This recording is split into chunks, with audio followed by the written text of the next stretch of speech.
like the wise man Coolio once sampled. Come along and ride on a fantastic voyage. There could be a lot of ice. Slide, slide, slippity slide. Antarctica expedition. We are pioneer people with pioneer hearts.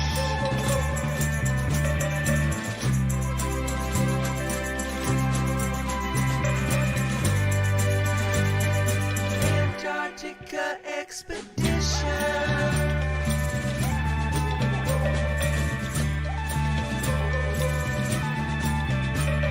For those of you heading north, Polaris will guide you. The Holy Grail eyeball awaits. Astrolabe. Make babies under the green lights of the Aurora Borealis. A renaissance of exploration. The new age of discovery. The romantic frontier. To Antarctica.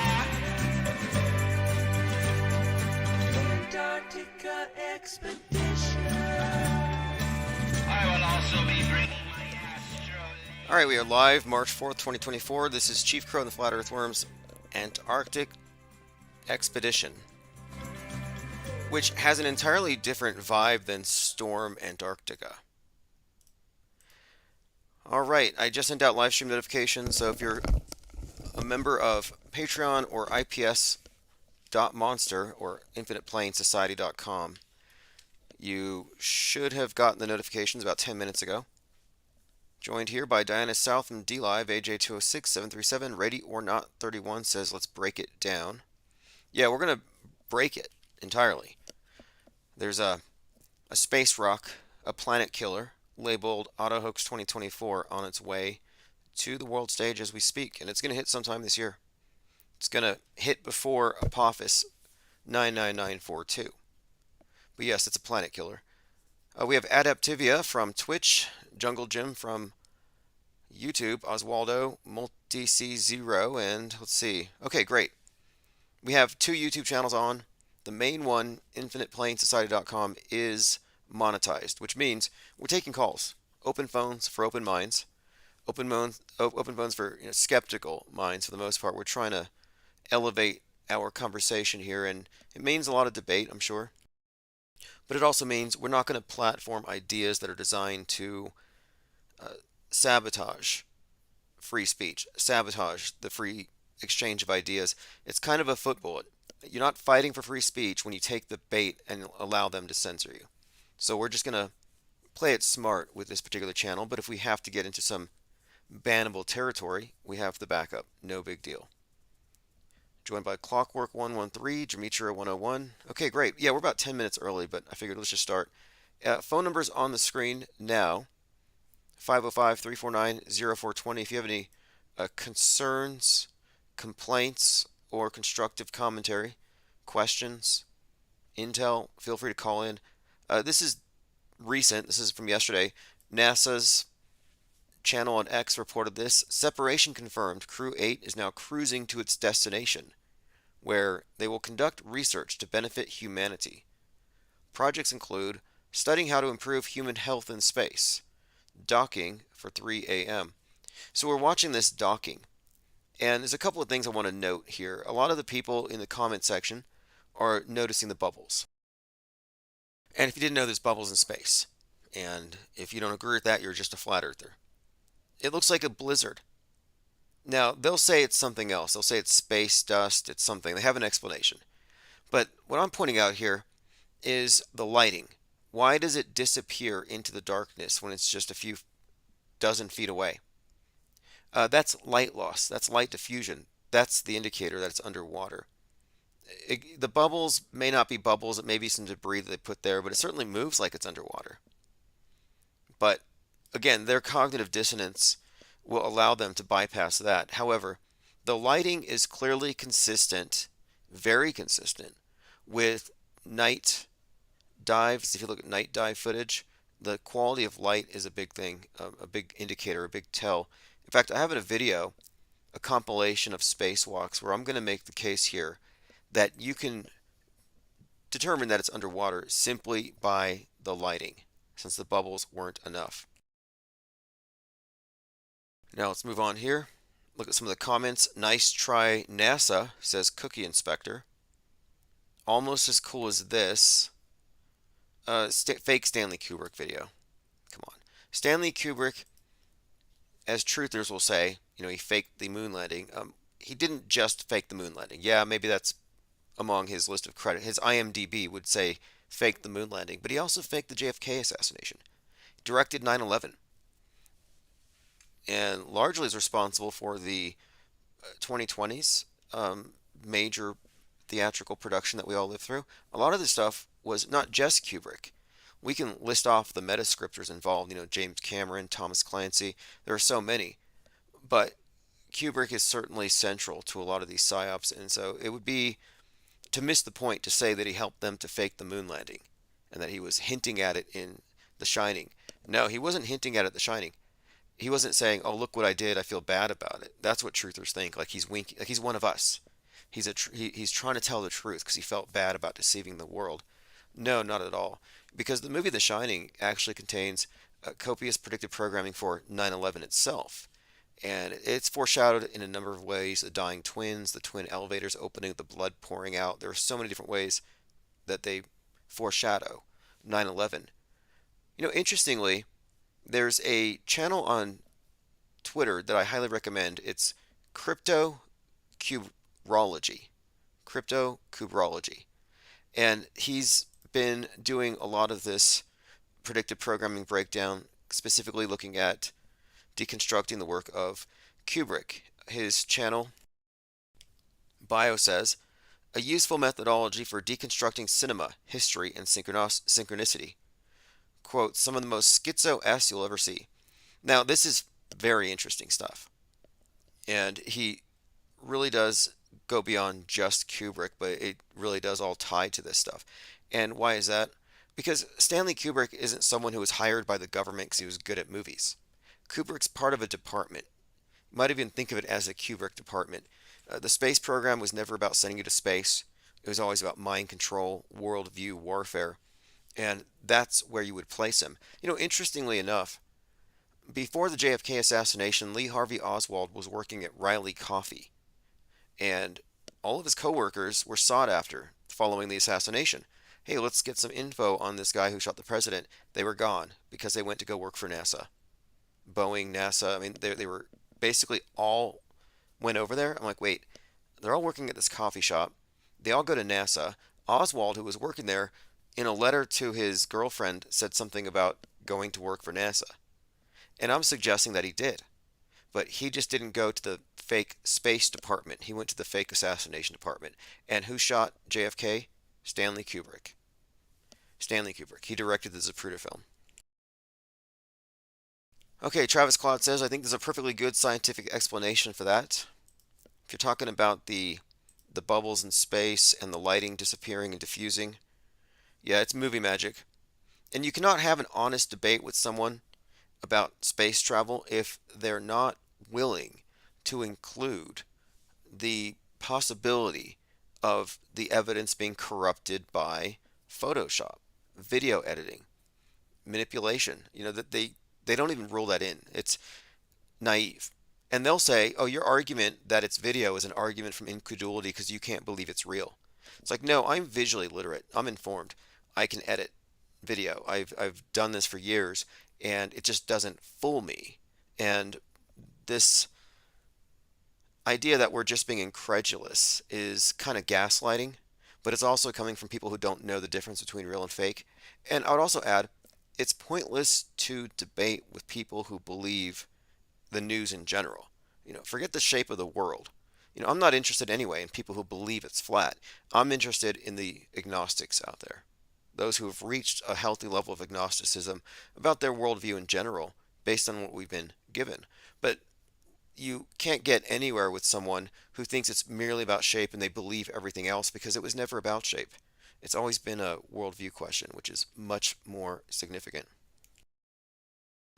But the fact that it is obviously fake and phony is being called out by a lot of people. Uh, Maga Kaga says it takes 9 boosters to believe this is real. Interesting Stuff says, what's all the stuff flying around? It looks like it's actually being filmed underwater. I'm waiting for someone to come along and try to gaslight. Why are there bubbles in space? Maybe it's underwater. You know, my Bubbles in Space video, where I went to the city council and I spoke about bubbles in space and the ISS being a hoax, a movie, it got more than 1 million hits in the last few months for some reason.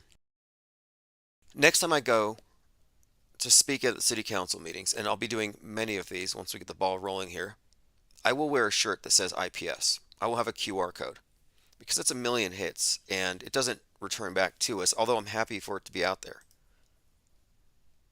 You owe the taxpayers a refund and the world an apology, says Mac Burton. Yeah, absolutely. Okay, continuing here.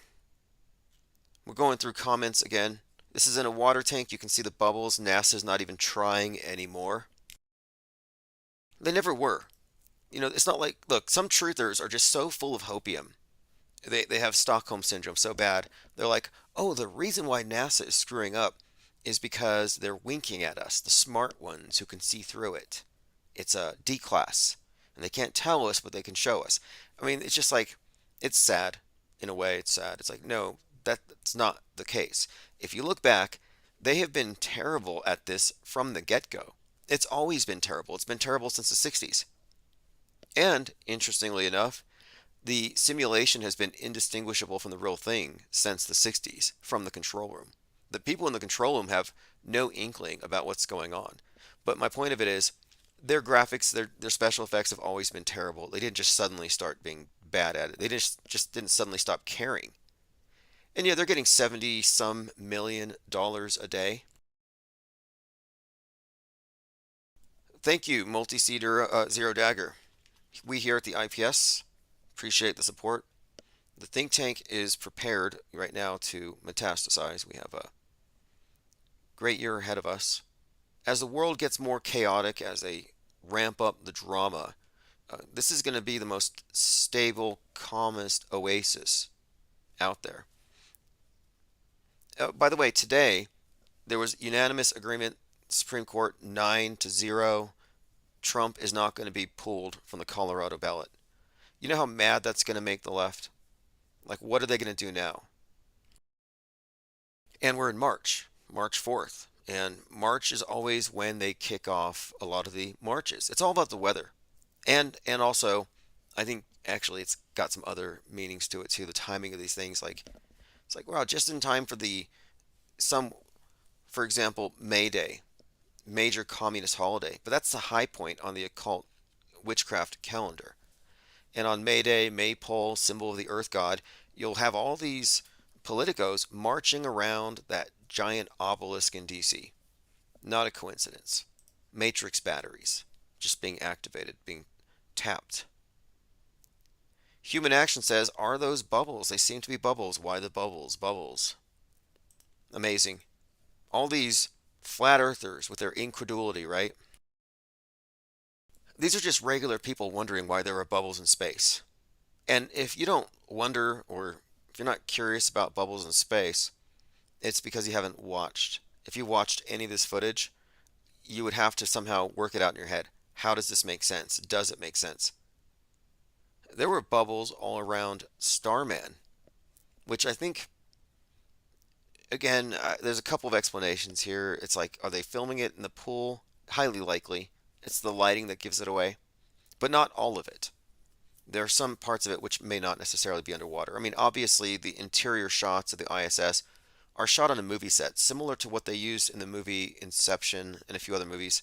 You just have to look at the behind the scenes, the movie magic stuff to understand NASA.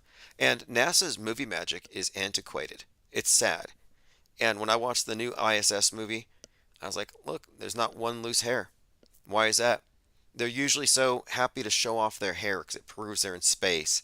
And they have these women hanging upside down with their hair standing up, or too much hairspray, so it's standing up stiffly and weirdly. So I watched this movie, and the female astronauts have their hair tied down, not one loose hair. And that's again my contention here is that if they were to outdo the ISS in the movie ISS, it would make the ISS look bad by comparison, and it might be useful ammunition for people like us to say, hey, why does the movie version of the real thing look realer than the real thing?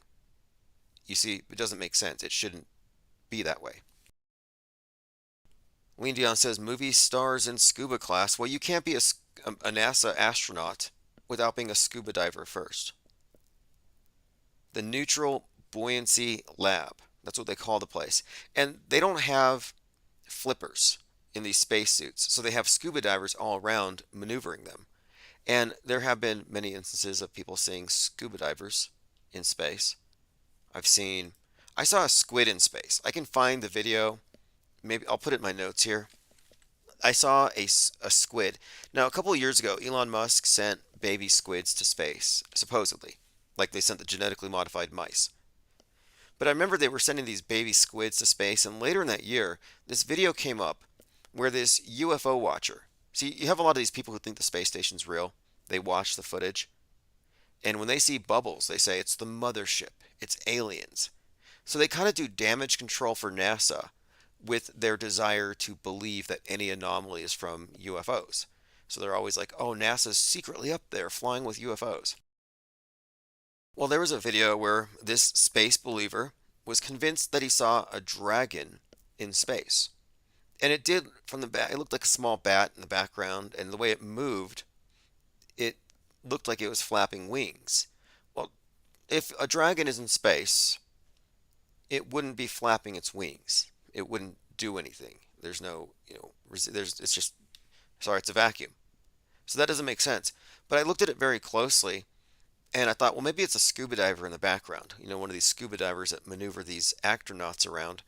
But the more I looked at it, I was like, you know what? That looks exactly like an octopus or squid. Probably an octopus, but whatever it was moving like an octopus, not a dragon. But it doesn't make sense to have an octopus in space, but we know they film in swimming pools. So I don't know. Maybe they have squids in fake space. We need to drain the pool. All right, let's move on. More comments here. We're looking at people responding to NASA's, SpaceX's latest presentation. Space agencies are the biggest money laundering operations. Money laundering, Yeah, I saw this meme, or maybe it was a photo from deep space. It was a black hole, but it had money going into it. And it had like NASA. But anyway, space agencies are the biggest money laundering operations, against $78 million a day, next to banking. I don't find that difficult to believe. And where is the money going? I don't think they're spending it on lavish lifestyles. I think the money's going somewhere. Like maybe it's not going to outer space, but maybe it's going to deep space. Maybe deep space is underground infrastructure. Maybe they're building Mars bases as we speak. They already have Mars simulation cities. They already have these. They're already recruiting people to prepare for Mars, which is basically solitary confinement or living in a cell.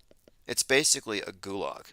They're introducing space communism as the ideal, but you get there, it's a bait and switch, and you're basically going to be living in isolation at an outpost on some remote area where you can't even exit. You're on life support all the time.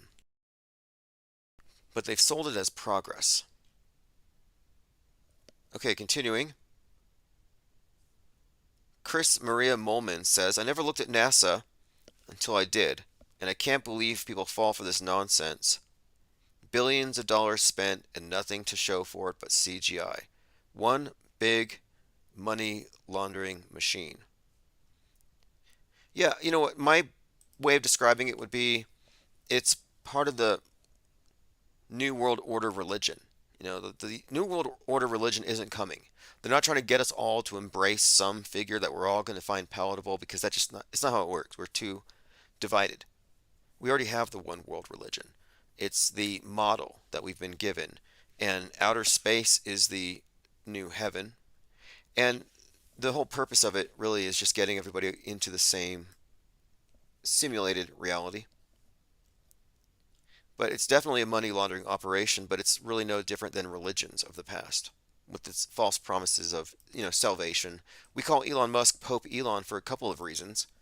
The space agencies are really part of the high priesthood, the elevated priesthood. And the symbol of salvation from the world and resurrection has traditionally been the obelisk. The rocket, named after these various dead sun gods, invariably, is always just another obelisk. And it takes you where? To heaven, to space. Continuing, soon, like Bill Gates, NASA will turn off post comments. When that happens, suspicions will be confirmed. They already did on YouTube. On YouTube, if you go on to any of their cartoons, we're talking about the Church of Nasatology's cartoons of the spaceships, they will block your comments. We used to gang up and do chat raids. Hundreds of us would flood into these NASA live streams and say it's fake. Why does it look like this? Bubbles in space. And they blocked it. We kind of broke that. Same thing with SpaceX launches. We used to go and spam the comments section right before the launches. And one day they scrapped the launch, but they pulled those comment sections down. All right, moving on. Grateful Grace says, who knew space had lightning bugs? Water bubbles everywhere. And I was comparing underwater night dive footage to NASA footage. And I was looking at the way the bubbles were scattering off the back of a manta ray at the bottom of a lake. And it looked very similar to the way the space station has these bubbles flying off. Someone else says, lies. NASA's a bunch of scammers. Someone here says, Earth is flat. One giant lie for all mankind. Could it be any more fake? I'm not seeing a lot of people defending it. Okay, continuing. No way. Darth Jawa says, get ready for the biggest joint lawsuit in history. The American people are done with this nonsense. It would be nice if a lot of people would gang up and do a class action lawsuit against NASA, but it's not going to happen. Just like the chemtrailers will never get together and sue the airlines. There's just something complacent about truthers today that makes them incapacitated when it comes to taking action. All they can do is point it out. Does the person running the NASA Twitter, asks 13 Lou, does the person running NASA Twitter know about the lies, or are they just another slave? I would say they don't know. The people who defend the globe, the gloobers, the glurfs, they don't know. They're just totally self-righteous about it. Again, we're just looking at separation confirmed, Crew 8 now cruising to its destination, and you have this separation being recorded here, the docking process, and a bunch of bubbles fly out everywhere. But what really stands out to me, aside from the bubbles, which again, the people who believe this is real will conveniently ignore, is it disappears when it's 30 feet away because it's underwater and the light gets diffused. Light loss is the term in photography. Light loss debunks the space station. Multi-Zero Dagger says, I wonder what Elon will do with the people who have claustrophobia. Right, well, when you look at the TV show Space Cadets, it was a 10-episode series, a hoax where they convinced people they were in space. They didn't just let anybody go.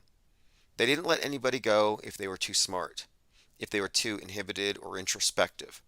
They wanted people who were without any real-life experience and just liked to be the center of attention, and were people pleasers with no inhibitions.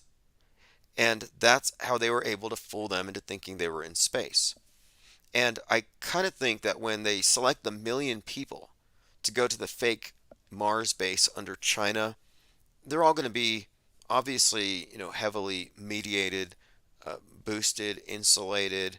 They're not going to be in any form of critical thinking frame of mind, of course, they're going to be brainwashed. It's like the I Am Temple back in the late 80s when all their members went into a bunker because they thought China and Russia were going to nuke us. They went into that bunker together and it became this perfect echo chamber. And even though the world wasn't nuked, they just said, we blocked it.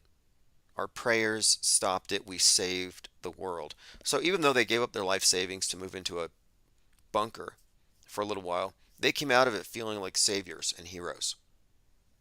And I think they'll be able to find cult brainwashees. And it won't just be people that are volunteering. They're going to pay. Rich brainwashees are going to pay for this immersive illusion, this alternate reality game. And half the people there will know. Most of the people will know it's fake. And their job will be to keep the people who don't know it's fake from forming conspiracy theories or having any kind of doubts. And when they do have doubts, they'll probably say this person's got some kind of sickness and they'll send him back. Who knows what they'll do? Maybe they'll kill them. Have you heard of Astrocrete? I mean, talk about sustainability. You don't waste anything. Astrocrete is a building material, concrete, that scientists have said that they can use blood as a binder, along with extraterrestrial dust. Lunar, Mars, regolith, human blood, proteins can form a cement. Cosmic concrete from space dust. So if you don't believe you're on Mars, they might be able to convince people that you're better off just being put into the chipper and then spat out. And blood and soil, I think that's also part of it. The concept of blood and soil, of the people being connected to the land.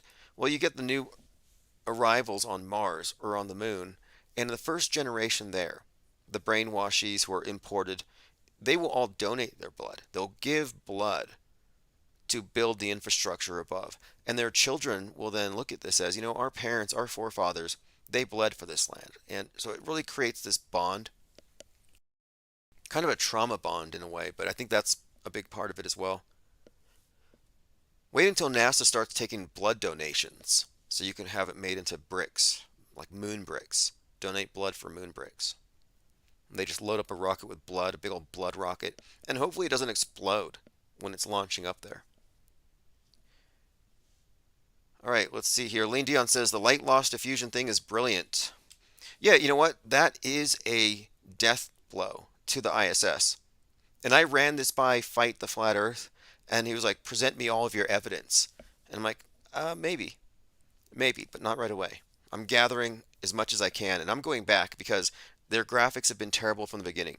They were really obvious about it in the early days, and just because they improve the graphics and it looks better and better as they go doesn't mean that they can use that as an arguing point without looking at the past stuff. It's a house of cards. The fact that we can see astronauts dangling from bungee cords, like just from 15 years ago, we can never let that go. That alone negates everything that follows. Fake moon landing means fake space station, means fake everything else. It's a house of cards. P. Troopa says, 25 minutes behind. Anything I miss? Oh, we were talking about space squids and bubbles in space, light loss. Okay, continuing here. Okay, Ozzy Osbourne. So Ozzy Osbourne here. Here he is with short hair. I mean, this is a strange little clip. But recently, he was in the news because he denied Ye West the right to use a sample from Iron Man. So Ye used Iron Man in a song. He was going to perform with it. So he plays the intro, and then he comes out in his Jason Voorhees mask or whatever he's doing. Well, the Osbournes were mad about it, and they said because they're Jewish and he's an anti-Semite, they can't allow him to use their music. Well, this just came out. Ozzy Osbourne was once asked, and here he is with a buzz cut, who do you think has influenced your stage show performances the most? And who do you think Ozzy Osbourne was most influenced by? Influence your stage shows the most? Me? Where did you get your ideas from? From working He's like, me? Yeah, you're the one being interviewed, Ozzy. But this is good. Listen to this. in a mortuary when you were 15? Adolf Hitler. What do you mean by that, Ozzy? Not for Adolf Hitler had a charisma in a bad way, and I kind of admired him. He was a freak. He was a lunatic, but he had something about him, you know. I know it was all bad what he did. It was terrible what that guy did. He killed all these people and whatever. But it was like But he was so charming. This is insane. This is like commenting on how charming Ted Bundy was. It's like, yeah, he had a great personality, a lot of charisma. But regardless, this is Ozzy saying that Hitler influenced his stage performance, and yet he's denying Ye the right to use Iron Man. But it was like he had something about him, you know. And I admired him, not for what he was, but for people. And I suddenly stopped to myself, hey man, if somebody put that in the positive way, for the good of mankind, and that's all I mean, whatever anybody says about me, I may be the biggest lunatic that you've ever met in your... Alright, anyway. G33 says, Tim, your Scorpio intro last night was great. Listen on the replay. In my opinion, the best with esoteric flow. Pun intended, that's why I listen. Esoteric philosophy. Oh yeah, last night we were talking about Griselda.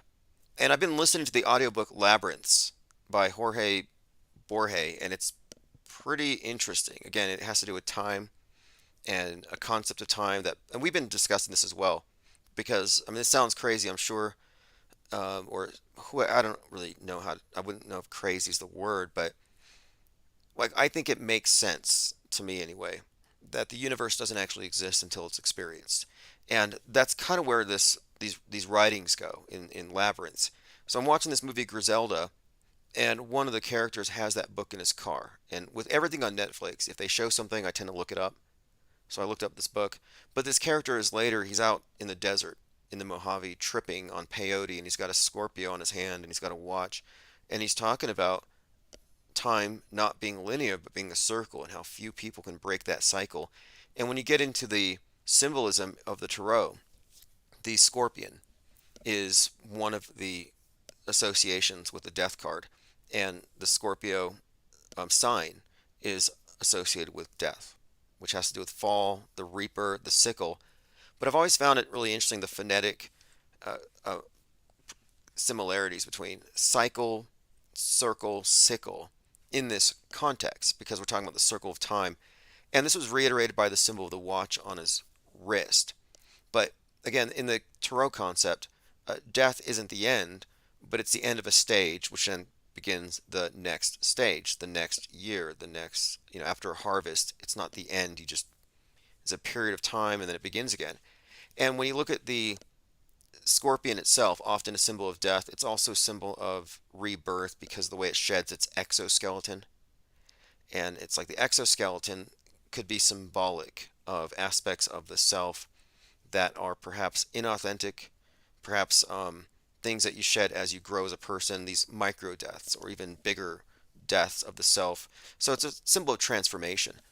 Very interesting scene in the movie, in the series, which I haven't finished yet. But I also think the series is really about sexism. This Griselda is about a female mob boss, this godmother, and it's about sexism in the crime world, sexism in the FBI. And I think it's also preparing people for President Kamala. Sorry, but that's just where it's going. But the scorpion itself also has the stinger, which is very much kind of like a sickle. I mean, it wasn't mine, but I had a roommate at one point that had emperor scorpions, and there was just something really disturbing about it, because one of them, it had like 6 babies on its back, like little miniature scorpions, and they were kind of cute in a weird way. But then one day, for no reason, and have you ever seen a scorpion's mouth? It's got like these jaws that are sideways, and then this vertical. So it's like 2 mouths. It's like a wood chipper. And one day it just begins grabbing the babies off its back one after another, feeding them into the wood chipper of its mouth. Just baby after baby, it just eats them all. And I was just kind of repulsed by scorpions ever since. I would also say avoid Scorpios. Pancho Lefty has joined us, says, all I know about peyote I learned from The Sopranos. Well, the peyote taking character was sort of a philosopher, but his comments on time and the reference to that book was kind of an interesting rabbit trail to go down. All right, moving on. Cubstar has also been commenting on that video of Crew 8 and the separation. He says, some of those things look like they're swimming in water. They curve and zoom around. No straight trajectories. It's crazy what they can get away with. I find this heartening, though. Interesting stuff said. What's all the stuff flying around? It's almost like this is actually being filmed underwater. Matthew Lopez says, those are bubbles in a pool of water, LMAO. They're just trolling at this point.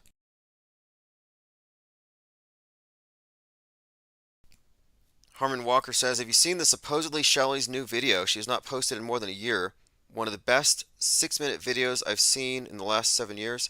Yeah, give me a link. I got your message about it. Infinite Plane Radio. This is Harmon. Hey, what's up? Yeah, you mentioned a video by Suddenly Shelley. Yeah, it's only a 6-minute video. You got to watch this. It replaces Canagoo. What's the premise? What's it about? You think Canagoo, but better. Okay. You know the Canagoo. You know what I'm saying? Why don't you explain for people who don't know? Canagoo is a mountain in France, Alps, that you can take a picture of. It's 176 miles away, and you can't see it except for twice a year when the sun goes behind it and backlights it and silhouettes it. So the sunlight will push to you. All the other time of the year, light that bounces off and returns to the eye, it's too far away and the atmosphere is too thick.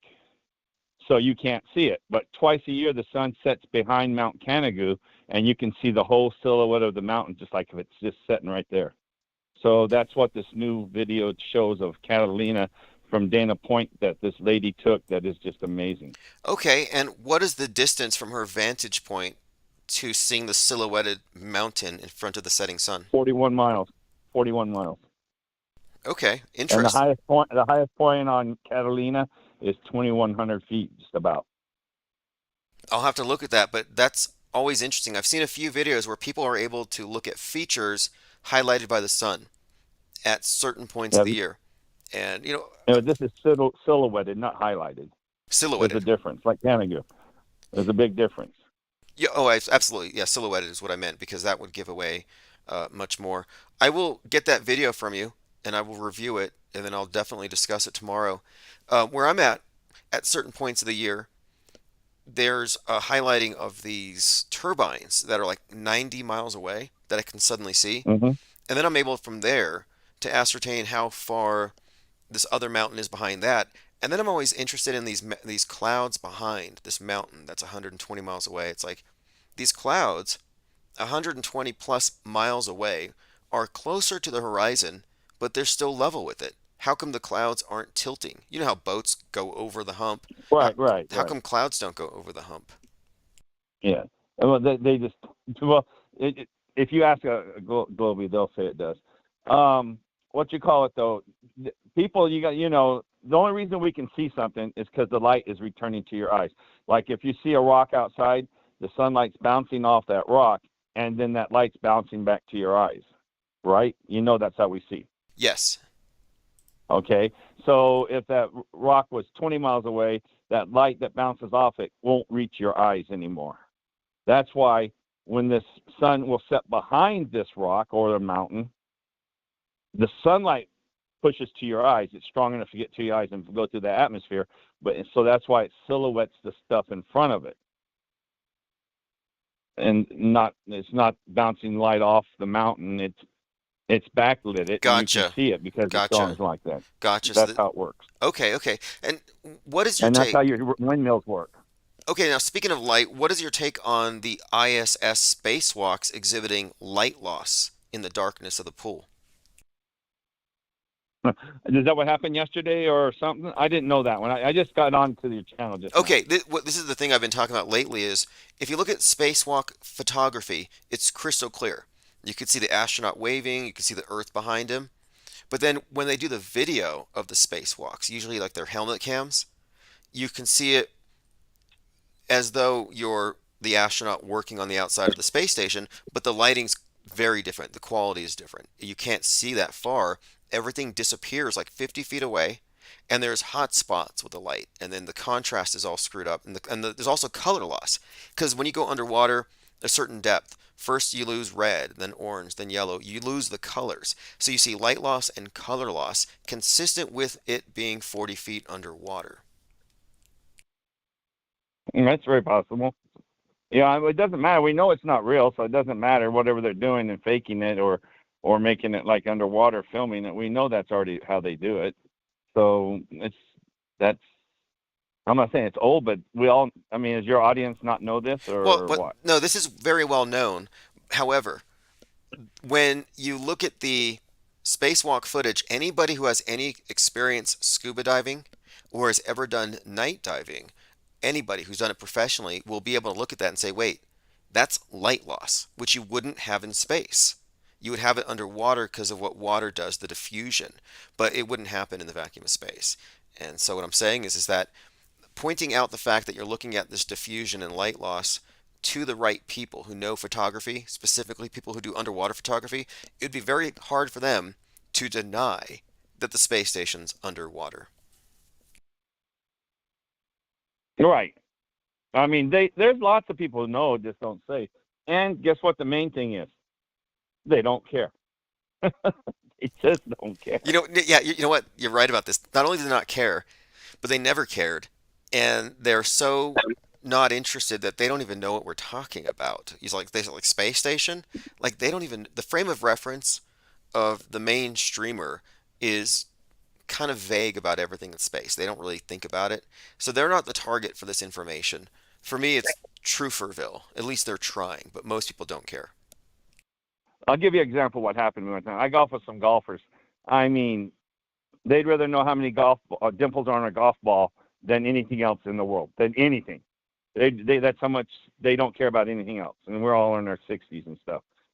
And they know me. I fall down sometimes on a hill saying, oh, the spin of the earth got me. I fuck with them all the time. They mess with me back. You know, we all do back and forth bantering about the flat earth because they all know I believe in it. So, but this one guy is so triggered by it. Even after 7 years of listening to me, about a month ago, all I said, and it was cloudy, I said, look at the sun coming through this. You shut up. And he took his club and threw it as far as he could. Just because all I said is, look at the sun. You triggered him. So yeah, that's what you're dealing with. You Yeah. absolutely triggered somebody. That is funny. To get triggered over the globe / flat Earth conversation in 2024 is I don't know. I'm not really sure. It's a type of what is it? What do you think it is? Is it they're They insecure? just don't like to think. They honestly, at my age, these guys don't want to think. They don't. It says it gives them a headache. I swear to God, I guess they don't want to think. it's because you have all the answers. You've been comfortable. You've rested on that. The last thing you want to know is that it's wrong. I can see why they would want to shoot the messenger or throw the golf club. That's right. Awesome. I just thought it's kind of neat. That's just my experience, you know. And then one of them says, "Well, I don't think you're stupid." He comes to talk to me on the side, you know, because he's he's actually hearing what I'm saying, and he's never thought of it that way. But the other 5, if they could, they'd all throw golf clubs at me. But I love it. It's fun. It is so fun. Yeah, one thing I do like about this particular topic is that so many conspiracies are politicized. And the flat earth thing is actually not just a conspiracy theory, it's actually more philosophical, epistemological. It gets into perception. And no other conspiracy theory does that. Everything else is about belief and who you trust. But this really comes down to, do you trust your perceptions more than what they tell you to believe? Do you allow them to augment it? And that's, to me, what it really comes down to. Are you willing to be skeptical about their big claims and go with what you can perceive. And people have been born in the box. They've never taken an out of the box perspective, and that's why I think this conversation is useful. Oh, this someone says in your chat. I don't know how to say the name. DUASYMPARA says just checked out Harmon's suggested video. The wiki banner ad says it can't be true. False alarm, I guess. I love how YouTube automatically applies damage control to everything. If I see a wiki thing, it's like, okay, it's telling the truth. I don't even read what the wiki thing says. It's like, okay, it's been flagged because this is something they don't want you to think. Yeah. What is your videos? I don't even pay attention anymore because I'm oblivious to those. Are all your videos flagged? A lot of them these days will have mentions of contrails, chemtrails, or C-19. Those are the main things they flag. And these are establishment conspiracy theories. But yeah, there's definitely an automatic flagging process that goes on, but I've been a little more careful since now we're actually monetized again. Yeah, I don't even pay attention to it. Those I'm so tuned those out. You know what I'm saying? Those wiki things. I don't even see them in my mind. Yeah, I don't even need Yeah. to either because, I mean, I understand. You have to understand all points of a conversation, all points of a debate, the point that's against yours. But I'm kind of not interested in their community notes and their attempt to guardrail every line of thinking. Like, don't we have the right to be wrong? I once thought about creating a YouTube channel where I just give wrong answers on everything on purpose. Like, I just have this perverse desire to be wrong about everything because of free speech. Like, I'm going to have a video today about how the sky is orange. And they probably wouldn't let me do it. They're like, that's too creative. That's too out there. Like, what if I want to do it as an artist? Like, are there areas where we're allowed to be creatively reinterpreting the truth? And the answer is no. Unfortunately, these days, no. And it says this guy says, "Dude, don't swing a club at me, Harmon. It was tongue in cheek." He said, "They're funny in the chat." But anyway, I was gonna say one more thing. I don't know if I said this to you before, now a month ago or so, but I really feel a shift lately of swinging towards the flat Earth again. 2018, when they hammered us down and really put a wrench in it from millions of days, number one tube search to nothing. I feel somehow it's coming back strong again. I feel that. I don't know. What's your perception? I think that as the argumentation improves, there may be something. I do see something. Like, for example, Tyler Owens is this NFL draftee, and he said he doesn't believe in space. But he peppered his conversation with a lot of "I don't know, I don't believe." And that's different than saying, "I believe I'm on a pizza disc with a dome over it floating in space because the Bible." That's a completely different assertion than saying, "I don't believe in outer space." And I like how he did that because he's being honest to himself. He's letting us know he's on board, but he ain't gonna jeopardize his job for it. I love that. yeah, exactly. And I think that this is not something they can keep buried because the interest has not waned. I think Eric Dubay even put up a video recently, like a 10-year anniversary video for him on this topic, and it hasn't waned. The fact of it is they had to artificially suppress the conversation, and the best they can do is they have these gloobers and glurfs just trying to shame people out of talking about it. But what I'm saying is these individuals are unqualified. They believe all the fake news. So what do I care about any of their opinions? I just don't. Their opinions are not valid, actually. Well, thank you so much for letting me talk on your show. I appreciate that. Yeah, hey, appreciate And it. you have a good day, and yeah. I'll still listen to you here. Awesome. Okay, good. Thanks for calling, Harmon. And post a link to that video if you would like from Suddenly Shelley. Have a great evening. Okay, thank you. Great call as always from Harmon. By the way, the average golf ball has 336 dimples. And all of these must be symmetrical. Salty says, the wrongiest wronger who's ever wronged wrong. Yeah, exactly. I think that would be an interesting pursuit for a channel.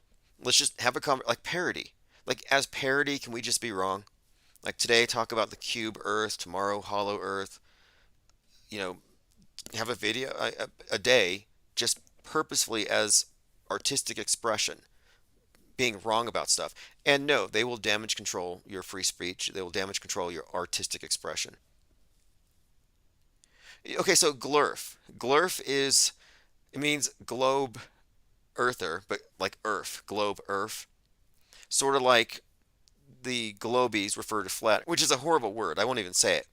But I usually use gloober, which is a combination of goober and glober. But the people who defend the globe professionally all day long, attacking straw men, going after the flat earth believers, like, yeah, have at them. I don't care about flat earth believers. If they haven't been to the edge, if they haven't done any exploration, if they haven't come up with a model and they're asserting to know that there's a model and they believe in it, yeah, you can go ahead and put them in the same category as globers. They've already assumed a closed system. But I'm not interested in those. I'm interested in more the shape agnostics, the ones who say, I don't know. I don't believe what they've shown me, but I don't have the full picture. And to try to debate a model versus model, a belief system versus a belief system, is pointless and fruitless. And moreover, the people who believe in it think everything in the news is real. So they're so reality compromised that there's no point to even conversing with them. Like, they cannot possibly arrive at the right answer. They don't know that our entire reality has been augmented with visual lies. Contemporary myths have been created with psychological operations. And they've all taken the bait. They've all swallowed it. So there's no point to debating them. It won't get anywhere because their debates are not honest. Ad hominem, straw man, and they make arguments based or coming from a place of abysmal ignorance about how video can be manipulated. They act like they don't see it. Okay, moving on. Ozzy Osbourne was heavily inspired by Hitler, so he has no reason to deny, yay, the right to use Iron Man. Hypocrite. Going through my notes here. Oh, yes. The other day, I was having a conversation with Lloyd, and he had agreed with me that contrails exist. But he said we can't rule out that they're not putting chemicals in the contrails. I'm like, no, that's not how it works. You don't start with you can't rule out. You have to rule it in first. Can't rule out that unicorns aren't flying through the stratosphere and their territorial markings are toxic to humans. Can't rule that out. Like, actually, no, you can. Hitchens' razor, that which is asserted without evidence can be dismissed without evidence. But lately I've been posting these on Twitter. Chemtrails give you AIDS. You can find that hashtag. And I said to Lloyd, I don't know if AIDS comes from chemtrails, but I can't rule it out. I mean, not all AIDS, obviously. I mean, Exalt caught his from a baboon he met on Twitter. Just kidding.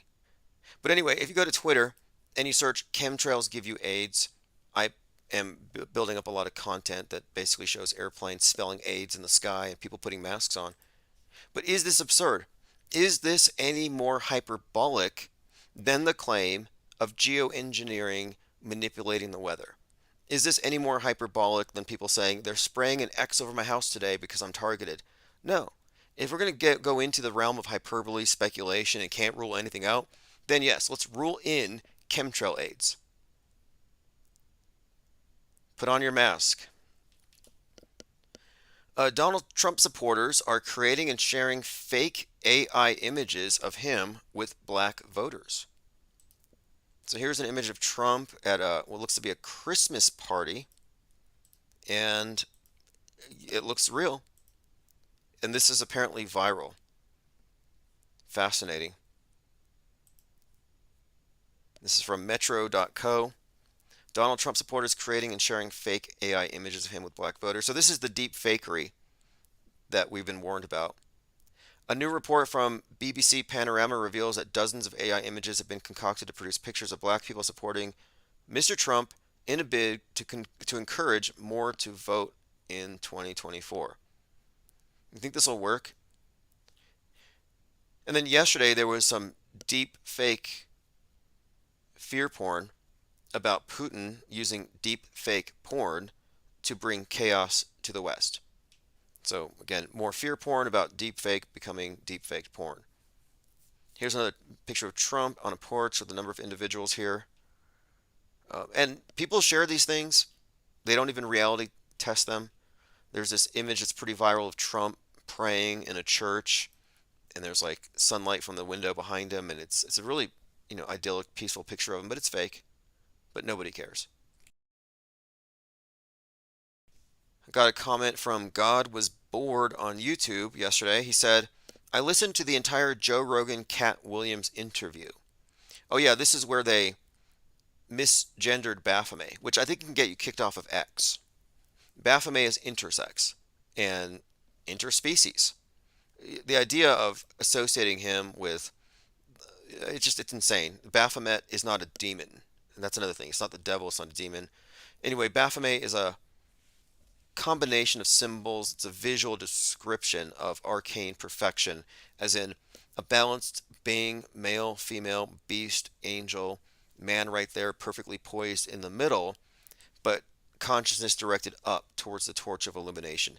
It's not necessarily a negative symbol, but it's been kind of taken as such for a few reasons, mostly just because the right-wing culture warriors. But Joe Rogan and Cat Williams' interview was listened to by God Was Bored, and he said, they reference a lot of stuff. Joe acts like he heard something, and he goes on to describe controversial conspiracies, but doesn't know much about them, when he clearly does. They both act like they're revealing and discussing profound stuff, but it's always a nothing burger. And there's no repercussions for them letting the cat out of the bag. Also worth noting, Cat was wearing a checkerboard sweater with a checkerboard pattern. Yeah, very Masony. When he started talking about the Baphomet, I thought it doesn't sound like any description I heard before. He was also wearing a huge ship's wheel or helm symbol. Anyway, he's going on about this conversation between Cat Williams and Joe Rogan. I wasn't able to watch the whole thing, but there's a point where Joe Rogan was saying that we need religion, and religion has made people moral. And I'm like, what religion is he talking about? I still haven't figured that out.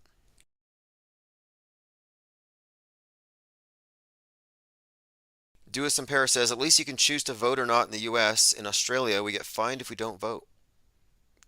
Oh, wow. Yeah, I'm thinking about voting for Joe Biden because I don't believe it matters. In my view, it's all pre-scripted and fake, and the fact that the moon landing is fake and the government goes along with it means that they're a bunch of liars. They never fix that. And they've only lied more since then. It's an edifice of lies. It's a big performance thing with the politicians. It's just part of the mind control theater bred in circuses. My point being, I'm not interested in the voting process or getting involved. I'm not an activist. I'm a conscientious objector to this war. So of course I'm not going to pull the lever and give my assent to this perpetual, I guess it's the perpetual war, 1984. That's what Orwell called it. But I don't want to perpetuate it.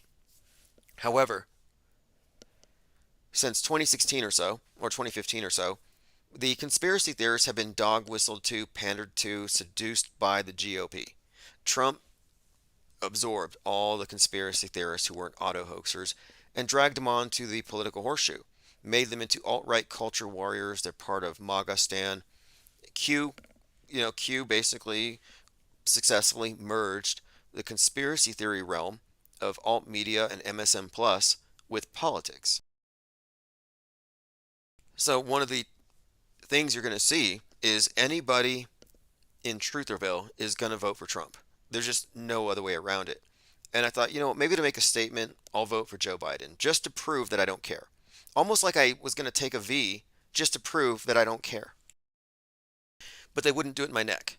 If I can get a doctor to agree to give me the fiver in the neck, I would have done it on Instagram. It's like, yeah, vax me right here in the jugular. And I'll show Trutherville that I believe what I'm saying here about this all being a construct. Like, I'll show you I don't care. But that's kind of in the past. But I will vote for Joe Biden. In fact, I might even advocate for him. I'll do some political organizing. I'll have a meetup here for Biden voters. All right, moving on. Chemtrails give you AIDS. I got a message from Sandy Diva. Says, Jose Sagittarius Arms sent me here. Excited to listen. Awesome. Okay, good. We have a new listener sent to us by Jose Sagittarius Arm. Glad that he's still listening. Tyrone McCloskey says a vote for Biden is a vote for Harris. Biden will get her installed when he dies, otherwise she's unelectable.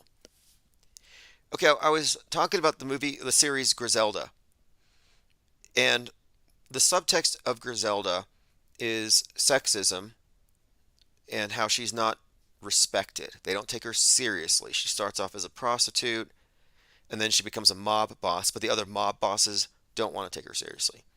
Similarly, one of the reasons she's able to get away with it so long is the men at the FBI don't believe that there could be a female mob boss, so they don't take it seriously. The only person that does is a female cop who isn't taken seriously. So she has to fight to be taken seriously to go after this other mob boss who's not taken seriously. But it's all about basically Barbie feminism, as I was saying. The main character, hides her pregnancy, kills her husband, fights sexist mob bosses, but eventually gains their respect. So what I'm saying is Kamala Harris has not been put out there as someone all that respectable in the sense of she has no gravitas. It's like her speeches are written by ChatGPT. But I think that's by design.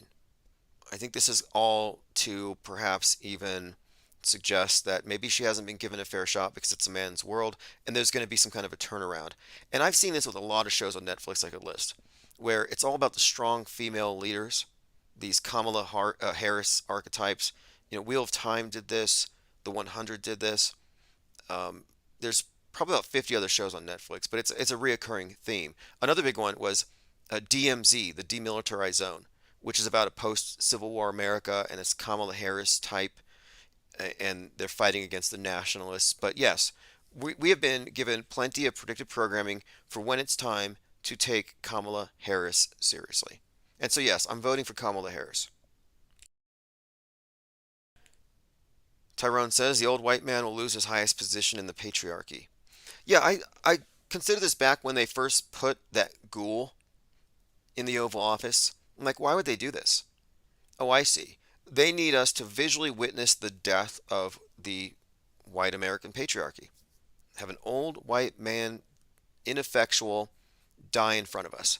And this will be replaced by somebody vibrant and alive and somebody who's going to probably show up if it's not Kamala. But I think it's going to be her. All right, let's see here. G33 says Conway the Machine, a rapper from Buffalo, I think he has an album called Griselda. Yeah, Griselda's infamous. It's based on a true story. And I've come across some interesting threads linking the Griselda story. I'll get into it soon. There's definitely more to it. Nothing released by Netflix is released into a vacuum. It's all considered to be contemporary or concurrent programming, as in whatever they're showing you is going to relate to what's in the news at that time, without question. All right, let's see here. Breaking: Democrats announced they're working on federal legislation to remove Trump from the ballots. Yeah, they're coping. FBI launches a manhunt for Iranian secret agent accused of plotting to assassinate Trump-era officials, including Mike Pompeo, in revenge for the killing of Soleimani. So this is some more foreshadowing. We were talking about the letter that Don Trump Jr. got that said that the grandson of Lee Harvey Oswald needs to complete the work. Little side note here. Maybe it's nothing, but Marcus Goldfinch of George News has gone dark for 5 days now.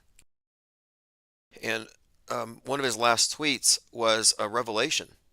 He admitted that he was filming this interview in New Zealand of Garrett Ziegler, that he was in the room filming it for Sky News. And then shortly after, he disappeared. This is kind of interesting. I'm not sure exactly what, but if you're not quite aware, I've put a spotlight on him by suing Google because of this guy's actions and including him as a co-defendant. And right now we're just waiting for the first pretrial date, which is in May. But what Google admitted on the phone to me, their attorneys, is that we don't represent him. and we're victims of his fraud, as are you. So they admitted that fraud, a felony fraud, has been committed. So we have that on the table. And they're going to be sued for millions of dollars because someone else committed a crime using their platform, lying to their legal department. So suddenly, they're more on my side than not when it comes to him. And this is the triangulation I planned when I sued this way. I realized I don't have the power or the authority to get some government agent who's anonymous and traveling the world. I don't have the pool to bring him out into the light.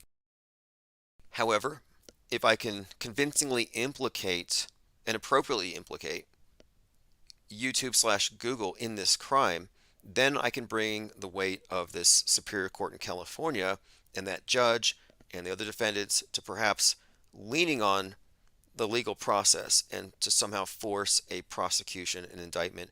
So that's what I've been waiting for, because there's plenty of evidence that I provided in my filings with my FBI reports and everything else, including the emails, to haul this guy in. He's convictable. He's indictable.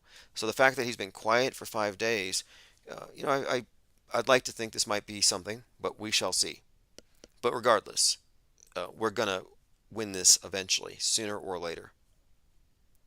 Every one of these lawsuits has taken us a step closer and a step closer, and now we're in the right venue, and we're just waiting for my day in court. But again, the evidence speaks for itself. Yesterday, I was on Fakeologist 849. We had a conversation about a lot of things, including AI art, fakery in general, and where we are on the world stage. So if you didn't catch that, I'm putting all of my archives now on YouTube. I'm sorry, on Twitter. So if you go to X and you follow me, every day I will be posting the video archives there as well.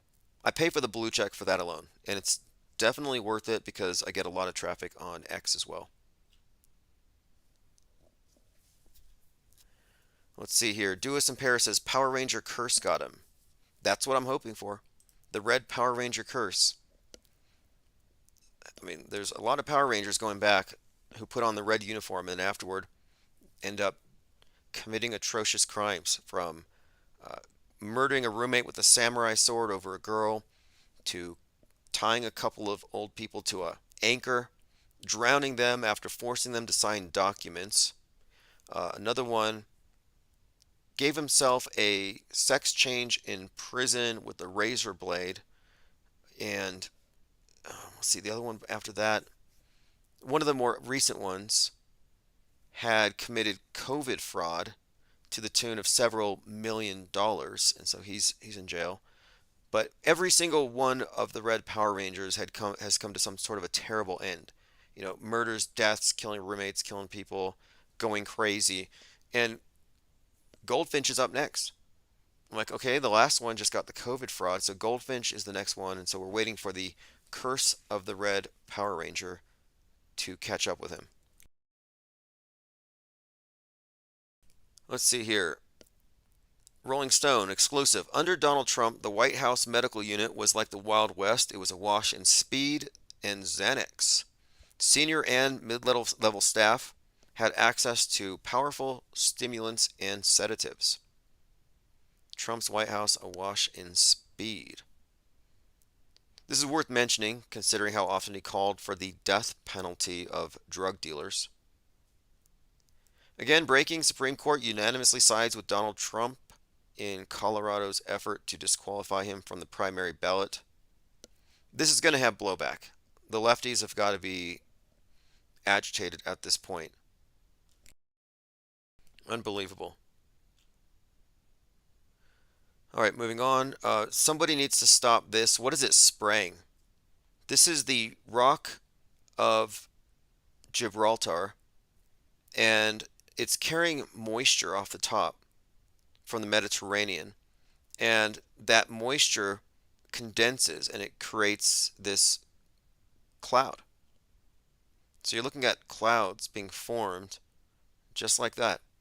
So this again is another example of, I think, the completely predictable, natural, and very well understood phenomenon of cloud formation as it applies to, airplane condensation trails, well, it's really just about altitude and humidity. We've been fighting a lot of chemtrail believers on X, and it's been very useful. I really appreciate the debate. Debates should be useful. There should be winners, there should be losers. Good arguments should be advanced. Bad arguments should be deleted, nullified. There should be progress following debates. And so I think we're doing it right, because every time I delve into a topic, whether it's gematria calculators, Mandela effects, or chemtrails, I tend to find more and more about the strategery of the other side. And it sheds a light on how gate-kept and controlled Trutherville is. And Trutherville is where you end up when you realize that the world's lying through the media, that everything's a lie, and you look for the truth. So you go to Trutherville, where the truthers are. But the truthers are really just reactions. These are just reactionaries. They're just having reactions to whatever the mainstream says. Whatever the mainstream says, I'm against it. Since they're liars, I'm truthy. Meanwhile, the mainstream believe they're truthy, and the other side are conspiracy theorists. It's how they maintain the dialectic here. Selena says, next hoax, who knows? Blackouts maybe, losing our data, backed up memories, one scary swoop, or a Taylor Swift psyop. The blackout thing has been on the table for a long time, and my prediction is this. Disease X has always been about mind viruses. They set the premise that the most dangerous person in the world is the super spreader who's healthy, because even though they're healthy, they can carry it to people who aren't, which makes them dangerous. Similarly, we have a lot of people in society who are so mentally ill that if you spread certain ideas, they'll go shoot up bowling alleys. So their premise here is that you got to mask your mind, and we have to lock down the internet to get rid of mind viruses before it's safe to come out again. So my prediction is Disease X, mind viruses, will be the pretext for locking down the internet and getting rid of, quote, mind viruses. A massive sanitation effort. That's what's happening next. That's going to be, I think, the blackout. And I think the thing that will make the case, as in the eyes of the public, will be, if it wasn't for X and hateful memes and mind viruses and misinformation, the domestic violent extremists wouldn't have nuked Seattle. They wouldn't have joined with Putin. So there's going to be some calamity, and even though there's going to be a group they're going to scapegoat, obviously it's going to be domestic violent extremists, white MAGAs, even though they're going to be scapegoated, ultimately the blame is going to be free speech. And Musk is there to take a fall for free speech. He gives the deceived the impression that he's fighting for free speech because he's a culture warrior and he says politically incorrect things, but it's all a ruse, sort of like space. And yet, of course, people believe it. Tomanoid says the Civil War movie comes out April. Oh, that's right. It comes out April 12th. Wait a minute. The movie's called. It's by the same guy who directed 28 Days Later, but they moved the release date. What is the release date for it? And then Civil War will probably begin right after that. And we watched the trailer a few times. Civil War chilling trailer depicts a scary vision of America. 1 hour, 9 minutes long. A race to the White House in a near future America, balanced on the razor's edge. And it's by Alex Garland. But yes, it's coming out just as we're having the anniversary of the Civil War beginning. Confederate troops fired on Fort Sumter, April 12, 1861. Are they going to fake a civil war here? Predictive programming doesn't tell you what's going to happen. That's a major truther misconception. Yep, this movie comes out on April the 12th. Civil War is scheduled to have its world premiere at South by Southwest on March 14th. And it will have its theatrical release on April the 12th. Fascinating. Again, Alex Garland's movie 28 Days Later is about a rage virus where these apes are watching the mainstream media. They're watching violence. and then they become enraged, they become violent, and becomes a transmissible violence, a virus, like a violence virus, a rage virus. And when that guy Robert Card was said to have gone into a Twitter bubble and got full of rage, and then he went and he shot up a bowling alley, they kept saying it was a rampage. And I kept seeing words like rage thrown in there, and I thought, this Alex Garland rage virus and the Civil War, there's some connection here. And I think it's all connected, of course, to this free speech question. We can't have so many guns floating around, but we also can't have the free speech that motivates people to use those guns. But this rage virus thing is the disease X. Disease X is the radicalizing mind virus that makes you dangerous.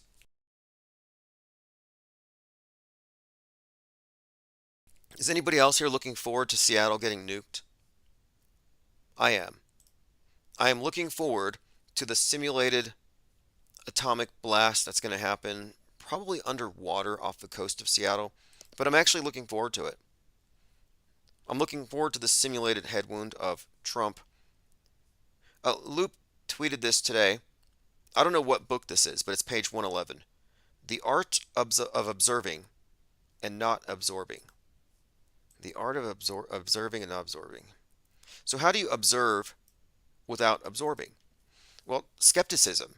It's primarily a suspension of judgment. I'm observing the news, but I'm not reacting.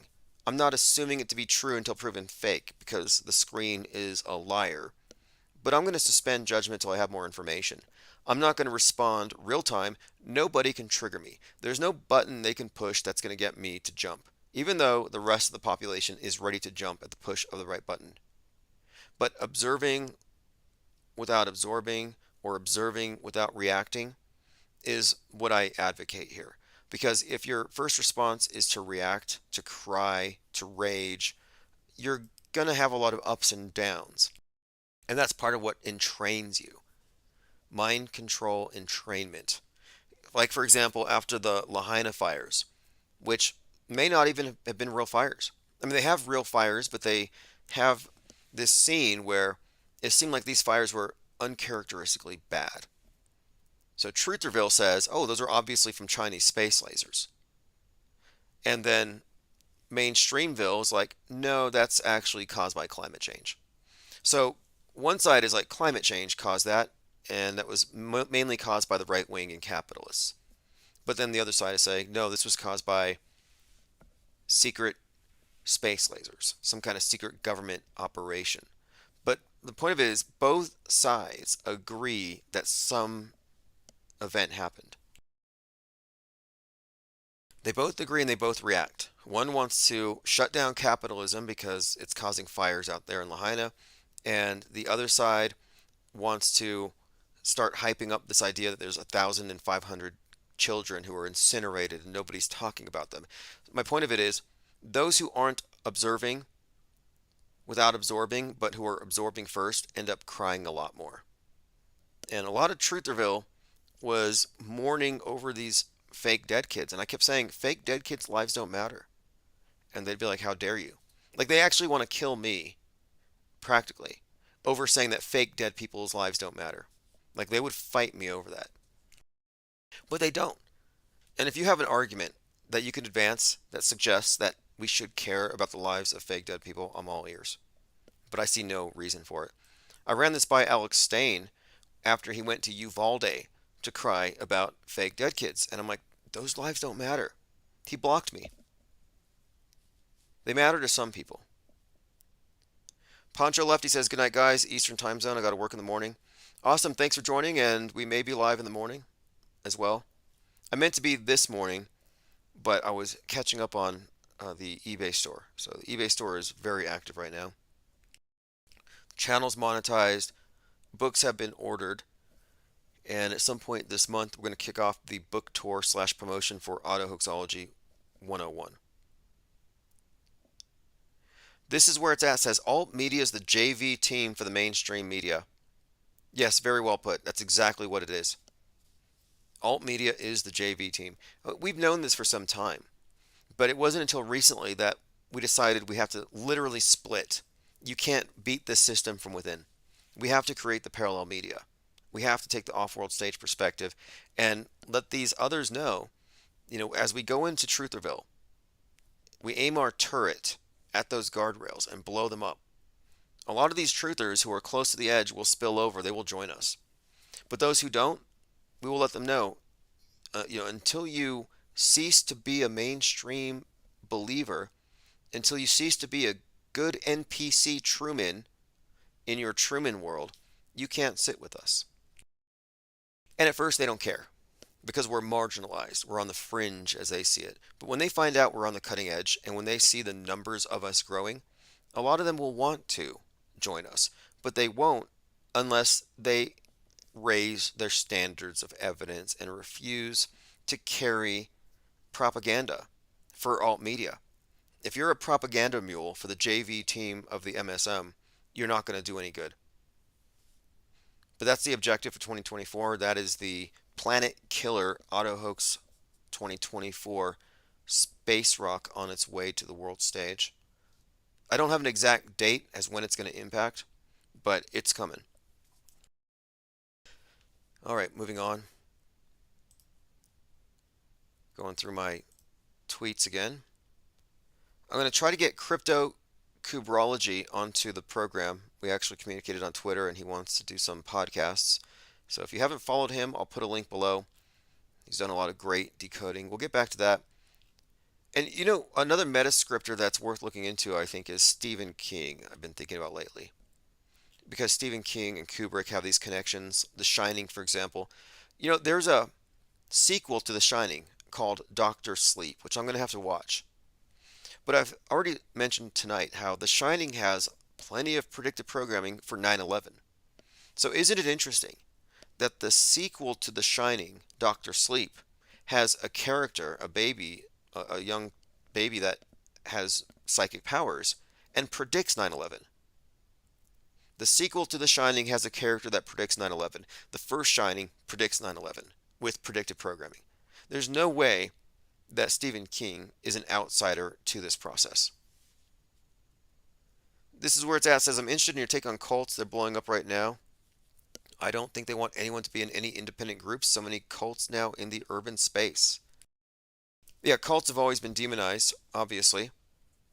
My take on cults is there are destructive cults and there are other cults that are constructive. And the term cult's sort of a pejorative. But like what we have here, you could say that this is a cult of non-believers. It's ground zero for a growing culture that has splintered off of alt media. But the dangerous cults, or the ones that are unhealthy, would be the ones that have you sacrifice your individuality. They gaslight you into going with what the cult believes. So most cults in that sense are inimical to individuality. And of course it creates these power dynamics that makes people who are exploitable readily accessible to predators ready to use them. But why would the media have a problem with cults or any groups? I think they want to demonize the concept of cults because they don't want any sort of bulwark between the people and Big Brother. Every person has to have a one-on-one relationship with the screen, and so they don't want your church getting in the way of that. They don't want your club or your group or your conferences getting between mass media and the individuals in the club. It breaks the filter. So they're going to be against cults that don't automatically or intrinsically reiterate and reinforce the dominant worldview. But they probably want to have the public terrified of the idea of cults, so it's easy to demonize them and shut them down. In fact, there's a song by Chief Crow. It was the first Chief Crow song that I heard. He had emailed me and he'd been listening to the music, to the podcast, and we had actually come across this before. We had a lot of people Start your radio station. Pejoratively calling us a cult. They said the IPS is a cult. And I realized at some point, it's like, we kind of are. This is ground zero for something. We are a cult. We're a self-aware cult. And that's what we need. What we need now is for auto hoaxers, which are really just skeptics in the in the Pyrrhonic sense. You know, we're pyromaniacs on the world stage. But we do need to form a cult. We need to gang up. We need to quarantine, and we need to separate from the believers. We have become, in a sense, a cult, a very constructive cult. I wouldn't say this is destructive. But more importantly, what we're doing is a leaderless cult. That's a key thing here because, you know, cult leaders um, can be targeted to destroy the entire thing. And what I realize with this is what we need is to be united on the ideas. And that's why I put out Auto Hoaxology 101. I was like, we need to have some kind of book that codifies what we're really about, that we can all be on the same sheet with. But this is a constructive cult with no leader, and there's a point where once the ideas are there, it can grow on its own. It can have splinters, other people, content creators who are operating on the same premise can do their own thing, and there's no way to stop it.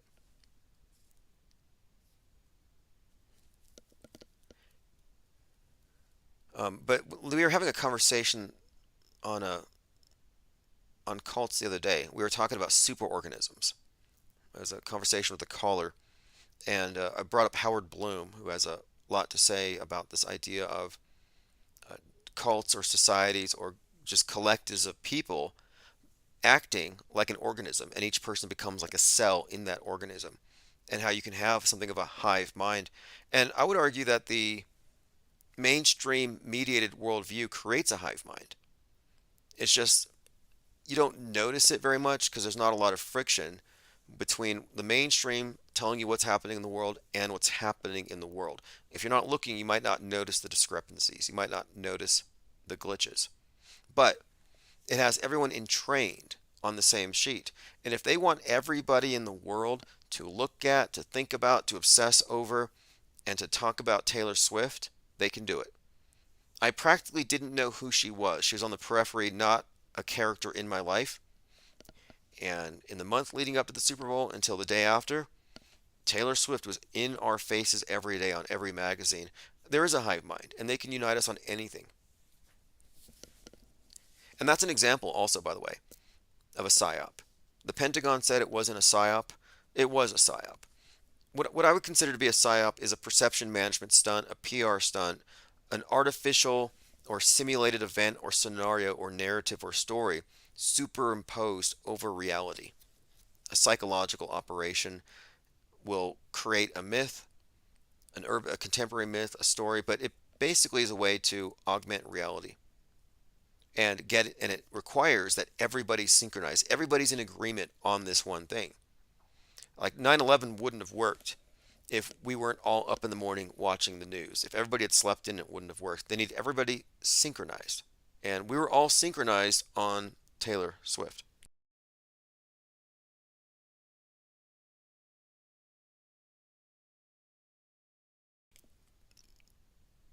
All right, let's continue here.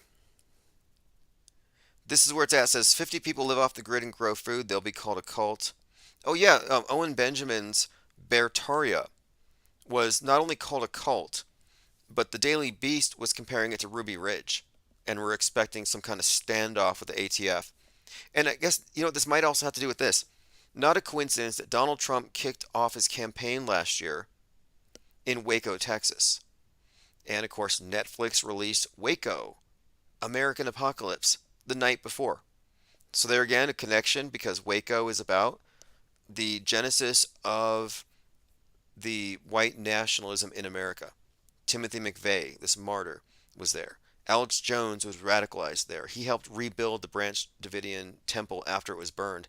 33-year-old Dave Koresh, whose followers believed he was Jesus, and once he died, they were all going to come back and win the apocalypse or whatever. Yeah, he was 33, incinerated, burned, but that was a cult. And MAGA is a cult, Q-U-L-T. So there's definitely an agenda here to demonizing the concept of cults and people who are splintering away from mainstream.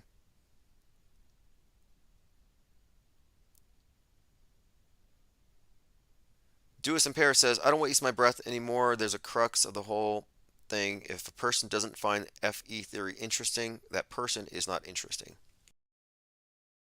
Yeah, if someone doesn't find it interesting that there's even a remote possibility that they are wrong about their worldview, that they're pretty sure they got it, if they're so certain that they have all the right answers, then they're not that interesting. They're incurious. I find curious people to be interesting, and they can kill your curiosity by giving you all these false answers and giving you a false sense of knowing. Like, oh, we know everything. Or if we don't know, we can just Google it. And everything is known from the end of the Earth's atmosphere all the way to the edge of the universe. And what we don't know is what's way out there beyond the edge, but we have a pretty clear idea of what's between there and there. And the difference between that vast universe of knowing and those who question NASA is simply that our question marks are just a few thousand miles away.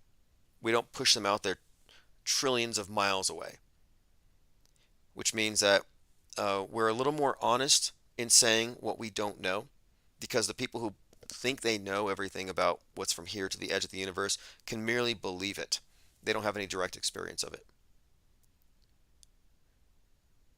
This is where it's at. It says, an IPS documentary on cults. I would purchase that. These no cults are weird. Yeah, I've been involved with cults, and I studied cult deprogramming. And I think it's fascinating to look at cult mind control and how it relates to toxic relationships between individuals and within families, because it becomes a unit. It's a cybernetic system. It's a system. The family system, the church, and then even as a society, you have these, if you look at it as a closed system. And when somebody leaves one as an individual, there's often a tendency to go back or to find another one. This is true with cults, and it's true with toxic relationships. And what they have in common is both get the individual to sacrifice their self for the stronger personality of the cult leader or their control freak in their life, who gets them to cancel themselves and put the other person's needs first, or sacrifice yourself and your own needs for your church or your cult. So when people leave these groups, they have a bit of a disconnect between who they really are, because who they were before they went in the cult is no longer there. The cult has erased that and replaced it with their artificial personality that the cult accepts. So when people leave these damaging, toxic dynamics, they have to be deprogrammed. And I've been suggesting for some time that leaving the mainstream mediated worldview is an act of deprogramming.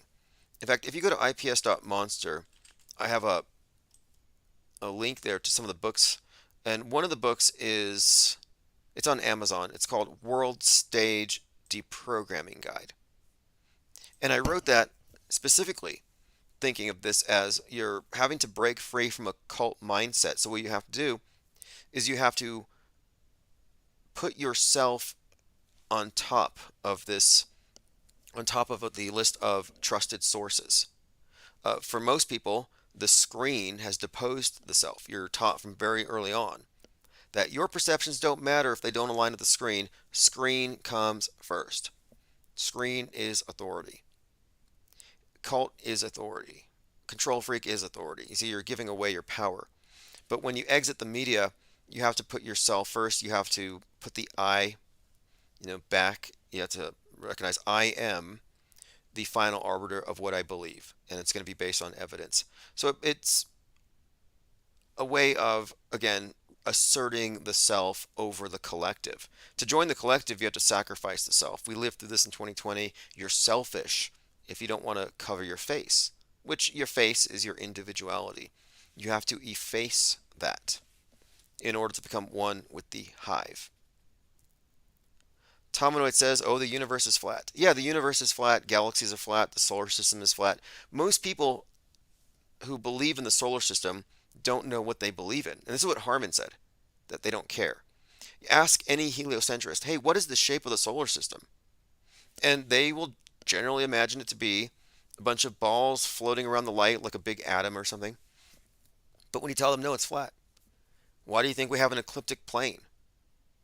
I mean, I guess you could look at Pluto if it's a planet or not, and it's slightly below the plane, but that's because it's the, lord of the underworld. But yeah, it's flat, and they say it's because of the conservation of angular momentum. Galaxies too. But the universe isn't a ball floating in space. The universe is flat, and that's a problem. So you can laugh at flat Earth all you want, like, oh, if it was flat, cats would have pushed everything off the edge by now. Well, your universe is flat. And if you think about it, if you believe in the conventional model, the Earth is going to be absorbed by the sun, killed by a planet-killing asteroid. It's not going to be around forever, but the universe is. So flat wins in the end. Flat Earth trumps globe. I mean, flat Earth might lose to globe Earth temporarily, but flat universe wins in the end. Flat is the rule. Ball's the exception. Skyfish says, wouldn't believing the mainstream media narrative be the biggest cult? Yes. It's the biggest cult. And what's the definition of a cult? The church down the street from yours. A church seems to be more legitimate than a cult because it's bigger. Well, the mainstream media is the de facto world state church. It's the biggest cult. It's the biggest religion. It trumps and supplants all the other religions. And just like any other cult, it's a toxic cult, I would even say. It's a doomsday cult that says the world's going to end. You're terrible. You're a super spreader. And you are responsible for everything that's wrong with the world, which, again, it's going to end soon. It's a doomsday cult. And I think convincing you that the world's going to end soon has a connection here to the idea of telling you where, or artificially constraining your sense of how big it is. Like people say, well, why would they lie?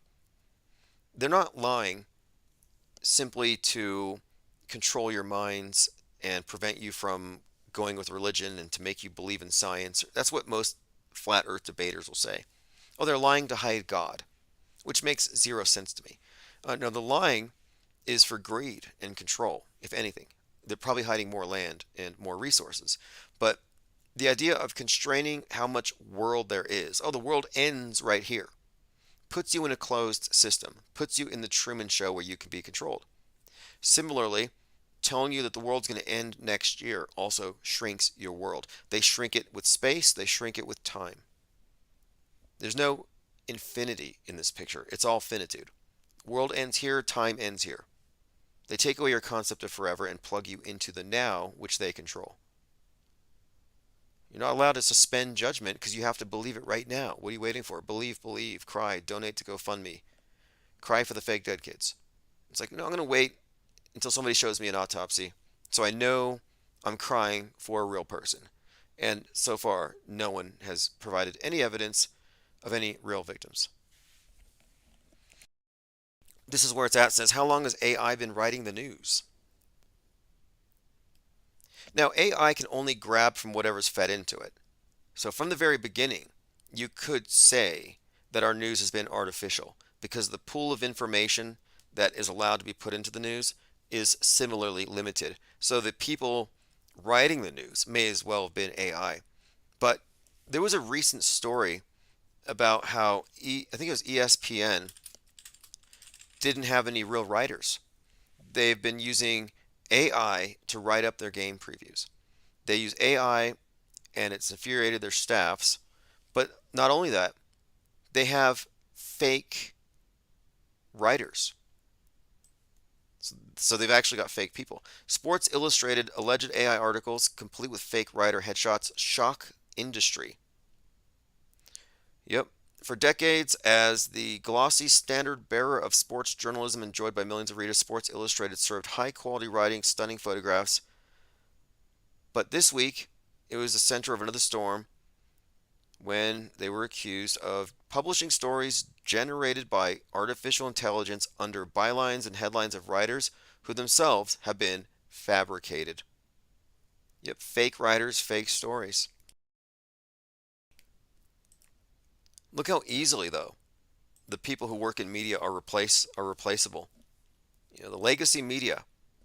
Funnily, Elon Musk had said something last week. He said, people who still believe in legacy media live in an alternate reality. Yeah, it's true. But the people who believe in new media live in a false reality. Key word here is believe. This is where it's at. It says Newsbenders, greatest show ever. Thanks, Tim. It was a game changer for me. Yeah, I actually added Newsbent to the AutoHoaxer lexicon. AutoHoaxology 101 has a lexicon. I added Newsbent, referring to the news-bent reality. And by this I mean the reality that is being steered by a prefabricated history played out on the world stage like a reality TV show. Prefabricated. That alone tells you there's no reason to overreact. Why would you overreact to something that was scripted to happen in advance? Let's see. Today is 3/4. Yesterday was 3/3, and I'd mentioned that it was the 33rd anniversary of Rodney King's beating, and here we go. Just to show you that they are very consistent with their symbolism, and the king and the 33 are always associated. Numerous baton strikes on King resulting in 33 blows. And of course that happened over the course of 1 minute and 19 seconds, which is an interesting number.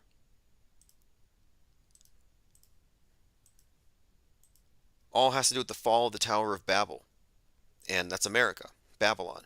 And one of the things that's going to be precipitating the fall, which is already happening, is this entire 1619 versus 1776 dialectic. And the race war psyops are an intrinsic part of this takedown. This is where it's at. It says we live in the multiverse, and that is flat. It's like Minecraft. Look, here's something too, though. Like when I said earlier, I don't believe the universe exists till we experience it. Like I don't think the universe is out there. Like we're apes with big brains on this rock, floating in space, and it's out there. And it's like the static thing. It exists, and we're on it, passing through time. I don't think it works that way. Like I really don't think that it exists until it's experienced, and I think the experiencers are actually a part of this. You know, and in other words, the idea of linear time is really mostly just an assumption based on past, present, future, following a seeming, causal, logical sequence. But synchronicity, for example, is one of the main things that would suggest to me that it may not be the rule, but rather it's just like it's the norm, but there could be exceptions, or there are exceptions. And I'm just suggesting also that maybe panpsychism may have a lot to explain as far as, is the universe meaningless? Is it dead, grinding to a halt? Or is it living? Is everything information? And that's kind of what I think. I think everything is meaningful, and perception and meaning has everything to do with the process of elucidating creation itself. And I think that perceivers are an intrinsic part of it, which means, yeah, it doesn't exist till we get there. I could be wrong. I doubt it. Okay, continuing. If you haven't seen this, I'm going to have this made as a poster, and I'll put the link out if anybody wants to order it. It's the real world and the screened reality. And this diagram will help you plot your friends and family on the world stage, so you know where everybody stands. So your woke friends and your alt-right conspiracy believing InfoWar friends, they live in MSM+, which is a nightmare. Your normie friends live in MSM, which is a dream world. It's blissful. Now they have all the psyops, the augmented reality, the atrocities, the media fakery, but they're apathetic to it. So one group is agitated, red pill or woke. The other group is calm and apathetic, the blue pillars. But those of us who have stepped outside of the box, who have exited the box, who have stepped back through the screen, we exist in what I call MSM minus, which is saying fake until proven real. We don't just believe it automatically. This would be non-believers, media skeptics, auto-hoaxers, whose minds have basically been cleansed, or rather the hoodwink has been lifted. like Aldous Huxley, or rather, was it in The Doors of Perception? He's actually quoting William James, but it's basically saying if the doors of perception were cleansed, we would see things as they are, infinite. And what I'm suggesting here is that the screen is a filter, and this filter has a lot of presuppositions built into it. And so when you step out of this screen, you step out of their box, out of their constraints, maybe you do see things as infinite. Infinite until proven finite. But here's the thing. The only others on this side of the screen are crisis actors, propagandists, psyop operatives, and controlled opposition at various levels of awareness about how deep the fakery goes. But it's interesting that we're sharing this side of the screen with the bad actors. And at this time, they might outnumber us. How many people are involved at a deep level in the mass mind control operations that use perception management and psyops? I don't know how many. My concept here is let's get an equal number or more to compete with the capstone level operatives in the live world order. Let's get 10,000 on this side and then see what happens there. I think we're in for some very interesting times up ahead once we have the numbers to actually have some meaningful debates and confrontations that can't be swept under the rug. And I don't think I'm overstating it, and I don't think I'm being overly optimistic, but I think there's a very real possibility that this line of, we'll just say, philosophical inquiry could potentially do billions of damage to mainstream media narrative infrastructure. Look how many tens of billions of dollars, or how, I mean, who knows how much it is. It's all going into this. We think military spending. Where do you think it's all going? $78 million a day for NASA. Where's it all going? It's going to mind control, controlling your inner space, your worldview. So to me, I'm like thinking, if we go for that, so instead of fighting the info war, left versus right, Proud Boy versus Soy Boy, if instead of fighting with the pieces on the chessboard, we aim to flip the board over itself, I think we'll get better results. But you don't start by going after mainstream media and mainstream believers because they're all brainwashed. We start with alt media, and this is why I've been going after truth or orthodoxies. We have to start from the fringe. We have to break the guardrails and see who's awake. Then we'll get an idea of how fast this can progress. But there's no stopping it. We've already crossed the point of no return, and that's really largely due to all of you and your persistence. We've been at this for some time as a think tank, operating on this premise, not stepping back from it, not relenting, no compromising. There are people who say, well, maybe you should still let people say false flag. Spoon feed people, plant seeds, Socratic method. I'm like, nah, I don't believe in planting seeds. I believe in clear cutting forests. I don't think we need to use a Socratic method. I think we need to initiate paradigm shock, a paradigm shock to the system, like it's never seen before, because this shouldn't have happened. I don't think this, like, I'm not running a limited hangout operation. I'm not controlled opposition. We aren't propaganda mules for alt media by any stretch. What we're doing is truly against the grain and against mind or MK Ultra culture, which is the dominant culture. It's all mind control. That's not an exaggeration. It's literally the truth. All right, let's continue here. Tominoid says, number one, any channel with truth in the name you can rule out. Yes, truth is a red flag. If it's truther, truthy, Mr. Truth, something truth, I'm like, okay, truthers are the opposite of liars. Mainstream media liars versus truthers. And these are just labels. These are labels that don't have any objective meaning to them. It's subjective, belief versus belief. What we're doing here is we're saying, let's move beyond belief systems, wandering around in the darkness with other people who don't know, and let's transition into a operating system, a philosophical framework, a stable philosophical posture. The way skepticism is used today, it's like, Oh, I'm skeptical about 9/11. I'm skeptical about Fauci. I'm skeptical about fill in the blank.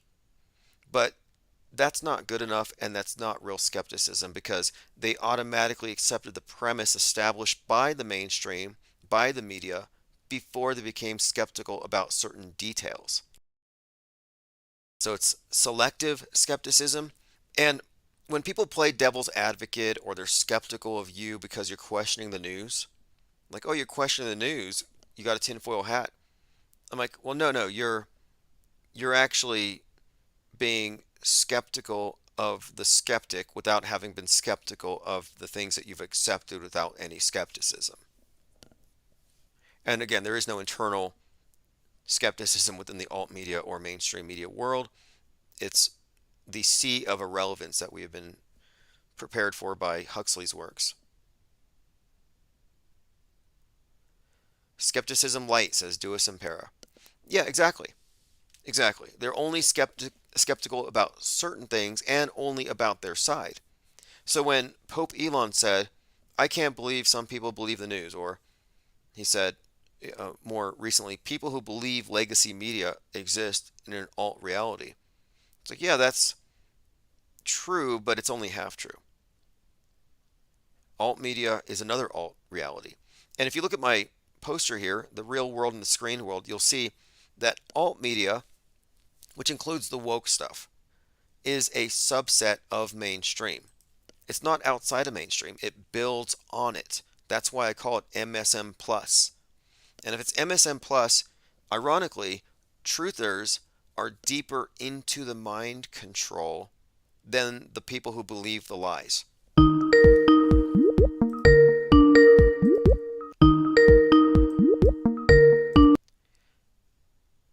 Infinite Plane Radio, thanks for calling. Yeah, hi Tim. Hey, good to hear from you. What's your name? What's your username, rather? My name is Dominic. How's it going, bro?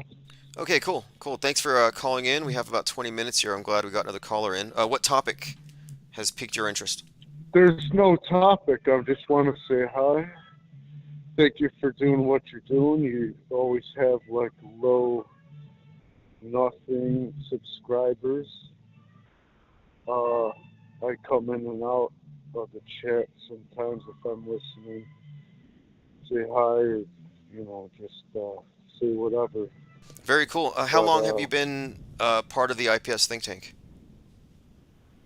Shit, since the COVID outbreak. So 2020, beginning of January actually. And you were attacking, this is the time when I was still watching like Brian Staveley videos and stuff like that. And you had another partner, you partnered up and you did a few videos about Brian Staveley. I remember that. About how fucked he is. Let alone thirst. Throw that in there. Yeah, okay. Thirst. Is Thirst here? Yeah, he's here. God bless Thirst if Thirst is here from Wisconsin. But I'm just saying hi, and I'm calling in, that's all. Okay, I appreciate it. And thanks for the call. And yeah, those are some good times. And these are some important conversations. And those are really, really good times. Oh my God, bro, you're so correct. We'll bring that back. The feeling, the oh my God, the feeling of life was so amped up if you were on the right side, man. Yeah, I agree with you. And to me, that's what's coming next. What's coming next is as we media skeptics, auto hoaxers, form a coalition separate from the controlled opposition, things are going to get fun like that again. So I'm glad you're here. And right, and yeah, as soon as they put us in another happy position, they're going to take it all away again. Yeah, exactly. And when they do, this is the place where we're going to have level heads. We're not going to be overreacting with the rest of the world. So glad to have you call in. I always like first-time callers. We don't know who's out there always. Yes, but I'd like to go now, too, just to say goodbye. Thank you so much for taking my call, and it's good to talk to you, bro. First time. Dominic Sciato. Likewise. All right, You're Dominic. welcome. Thanks. Call back anytime. We appreciate it. Have a great evening. All right, I will. with some substance next time. Have a good night. Awesome. Thank you. All right, cool. Someone who joined us back in 2020. Look, whenever they do a big psyop, they do us a favor. I look forward to psyops. That's why I'm like, I want Seattle to get nuked. I want Trump to get his grotesque Antichrist head wound thing. I want this stuff to happen because, some men just want to see the world burn. Wasn't that Joker? Some of us want to see the world stage burn. And this is a construct, the world stage construct. We want to destroy this religion and its God construct. That's what we are aiming to do here. I mean, am I right? Are we not trying to unplug the mind control matrix, even for a minute? Like, they're trying to warn us, oh, we're going to black everything out. It's like, no, we're the ones who are going to do the blackout. That's why I said this isn't just a mind virus. This is that they can stamp out. This is a paradigm shock to the system, and if we do it right, it promises to be very interesting. And that's what I'm interested in here. I'm interested in taking this as far as we possibly can. In a way, this is an intellectual revolt. Are you not tired of being talked down to, condescended to, treated like you don't see what you see, having your intelligence insulted? Do you get tired of the fact that they're using weaponized superstition to make you into a scared believer instead of a free-thinking perceiver who is capable of knowing stuff? I don't need their hoodwink. I don't need to be subject to those who have been shown the light because of some privilege or access or because they drank baby blood. No, that's I think that dynamic can go here. And I don't know if it's even something that can be effectively challenged or brought down, but it's interesting to see how far we can go. If you watched Newsbenders, this character is finding out that they write the news in advance. And he's like, the guy who's informing him of how it all works, he's like, look, 99.9% of the population would not understand our conversation. And I could say that about this. 99% of the population wouldn't understand where we're coming from. But that's okay. We're not aiming for the 99%. We're aiming for the ones who've already seen through. But what he said too was, those who can understand it work for us. So in the Newsbenders 30-minute play, you had the brainwashed and the people who did the brainwashing. There was no other group. Nobody outside of the mind control operation had access to the information, to the knowledge about how news was faked. And those who worked in it had implants where they could be killed if they were to breathe a word of it. So here we are with this information in hand, and we didn't go through the usual channels to get that information. You could say we're playing with fire in a sense. We're playing with privileged information, and we're not letting it go, and we're aggregating it, we're assimilating it, and we've codified it into a philosophical approach to media. And they can't fix it. So it's going to be interesting because it's us versus the Newsbenders, if you want to look at it that way. The Curverts. And it's kind of interesting. We've been talking about Curverts for years and the shape of the world, the physical world. But now we're talking about the mental world and the world stage and how they bend the news. So there's a curve going on here. They bend the news, they bend the horizon. And in Leave the World Behind, there's a scene where this character is describing this. He's describing what he calls the curve, about how you can read trends and know what's coming. And I think that's actually about this. Like, we're not the only ones who know about this, but we're the ones who weren't authorized to know about this. Dewis and Pear says, I like that we don't know where it's headed. We observe the path as we create it. Yeah, we are off the grid. I don't care if you're in a bunker in the middle of the woods, with your tinfoil hat, your MREs, your Bibles, your AR-15s, and you have your own chickens, right? You're out there off the grid. You're still on the grid because you're in a defensive crouch in a state of fear because you're a superstitious brainwashee. You're not off the grid. You're not off the grid unless you're off the grid mentally, the world stage. That's where it starts. I'm off the grid. Okay, let's see. We've covered quite a bit. I'm going to get this poster written up, Appreciate the first-time callers as always, and our regular callers. Harmon, great caller. He put a link in there, so we'll check that out. Always interesting to have talks with people who are bringing these things up around normies, just to see how people react. And Harmon suggested there seems to be some kind of a resurgence in the flat Earth topic, and I think there might be something to it. It never went away. It never left. They just managed to kind of put it to the side and kind of bury it a little bit. But the numbers haven't changed. I'm on Twitter.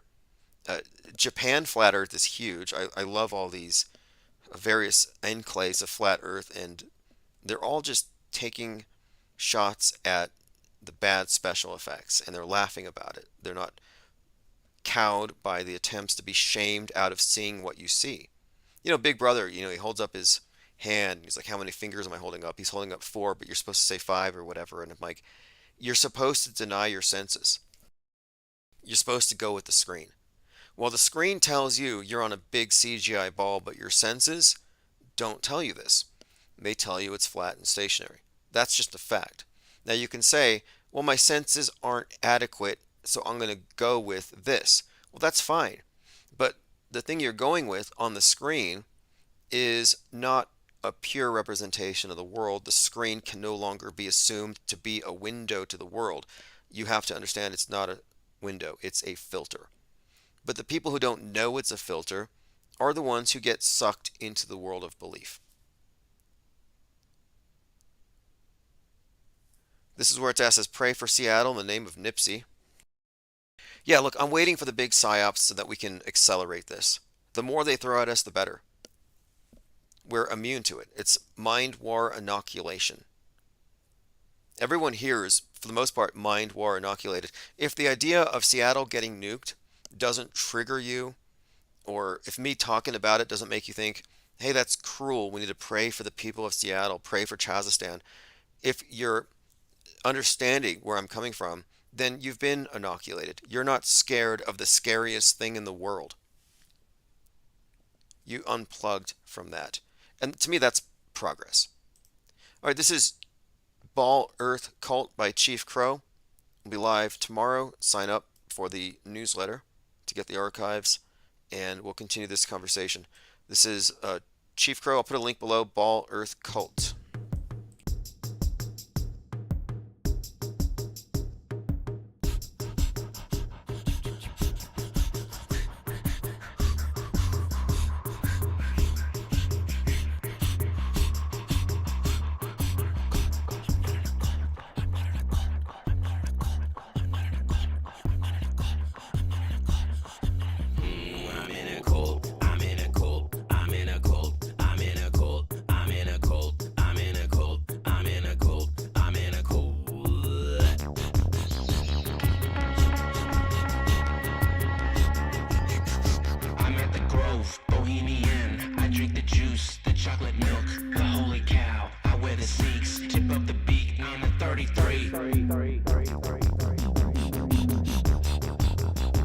Charles Manson, ranch dressing, goat heads with the number 9. It is so divine with the holy grail, shape of the snail, the Fibonacci, sound of the conch.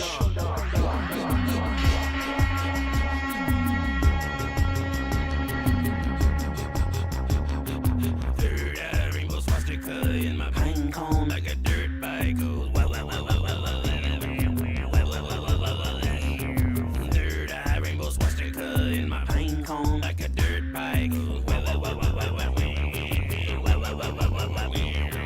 Third eye rainbow swastika in my pine cone like a dirt bike goes.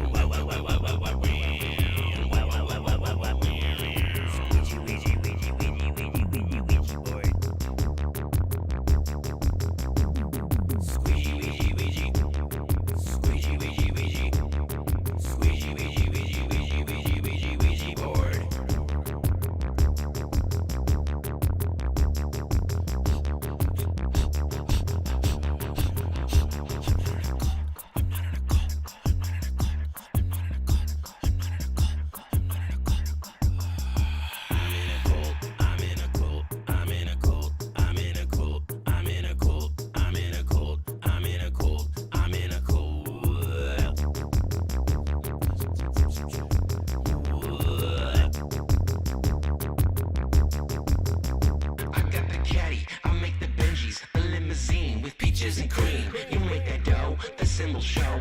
Euthanasia, blue wrench with the water world. Nightmare hippie girl, flippy Illuminati. Get the VIP cause I'm a 33.